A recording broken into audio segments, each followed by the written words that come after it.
So cute. All right, if you're gonna use your kitchen, it's gonna get dirty. I mean, there is no way to avoid it. But spring is a great time to refresh your kitchen space. You don't know where the microwave is. You don't know which camera we're looking at. Our friend Doug Heilman, content creator for the site Doug Cooking, is here. And you have some really straightforward, easy tips. We could get in there today and start getting things clean. Absolutely. And I think about getting out of the doldrums of winter. And we've probably done a lot of heavy baking and cooking from fall to now. And so things sort of need a refresh.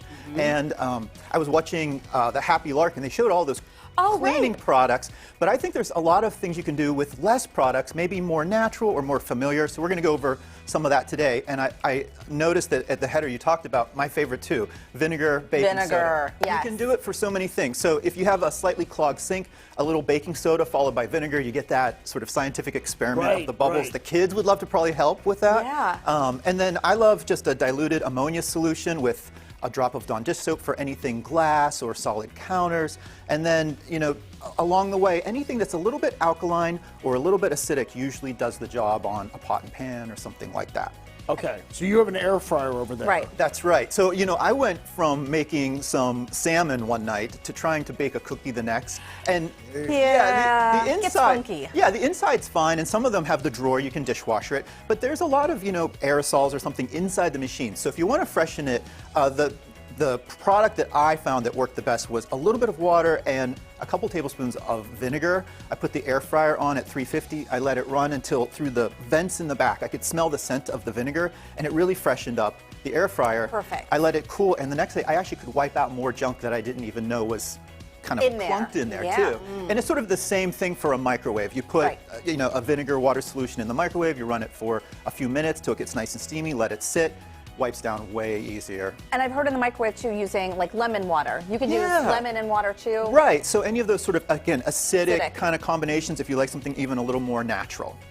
Okay, let's talk about pots and pans. Right.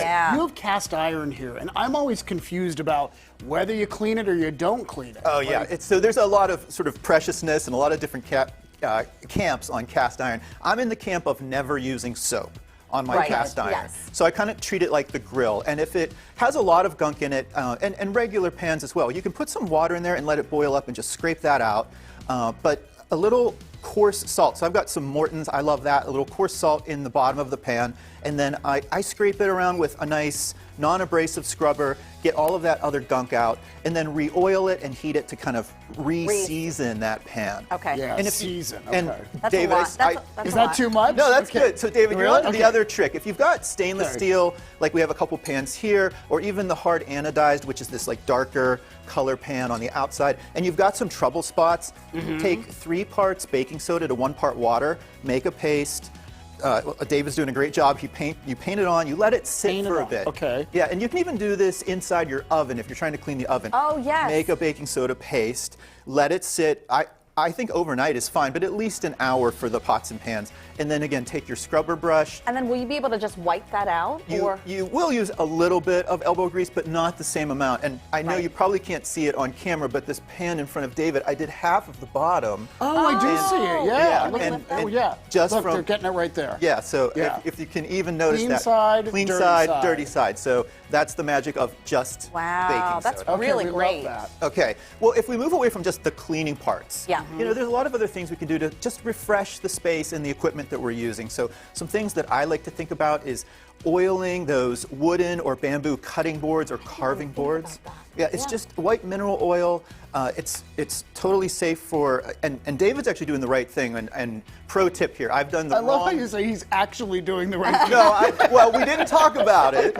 We didn't talk about it, but what I have done that's the wrong thing is I've squirted the oil right on the board, and then you kind of get some look there. So start by putting the product on your paper towel or whatever you're using, and then wipe it off. Okay. It's also good for like cork trivets or coasters or things like that. That keeps it nice and fresh. And so some other things down here. What do we have here? Yeah, so that's resharpening knives, so that's my knife sharpener. This is a very inexpensive one that I have here. And so some of your favorite knives, you can run it through a sharpener at home, or you can take it to a reputable store. Like I like In the Kitchen down in the Strip District. They'll sharpen a knife for you. Can I run this through here? Yeah, let's see. Is that how you do it? Yeah, which one is this? Is fine. Yeah, let's do. That's not going to ruin your knife, is it?